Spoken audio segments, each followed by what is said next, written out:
একবার ব্রহ্মা ও বিষ্ণুর মধ্যে বিবাদ বাঁধল কে বড় এই নিয়ে। সেই বিবাদের নিষ্পত্তি ঘটাতে স্বয়ং দেবাদিদেব মহাদেব সেই স্থানে প্রকট হলেন।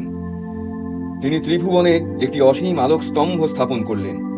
তিনি ব্রহ্মা ও বিষ্ণুকে বললেন, এই আলোক স্তম্ভের আদি ও অন্ত যে খুঁজে বের করতে পারবে সেই হবে সর্বশ্রেষ্ঠ। এমতো বিষ্ণু তার বরাহ অবতার রূপে বেরিয়ে পড়লেন এবং ব্রহ্মা বেরিয়ে পড়লেন হংসের পিঠে চড়ে। কিছুকাল পর দুজনেই মহাদেবের নিকট উপস্থিত হলেন। ব্রহ্মা ছল করে একটি কেতকী ফুল দেখিয়ে মহাদেবকে বললেন তিনি এই আলোক স্তম্ভের আদি ও অন্ত খুঁজে পেয়েছেন, এই কেতকী ফুলই তার প্রমাণ। কিন্তু বিষ্ণু সততার সাথে স্বীকার করল সে এই আলোক স্তম্ভের আদি অন্ত কিছুই খুঁজে বের করতে পারেনি।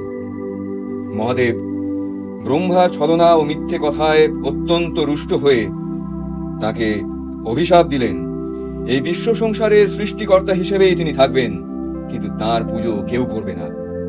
অন্যদিকে বিষ্ণুর সততায় প্রসন্ন হয়ে মহাদেব বিষ্ণুকে আশীর্বাদ দিলেন, এই জগৎ সংসারের সর্বশ্রেষ্ঠ দেবতা হিসেবে তিনি চিরকাল পূজিত হবেন।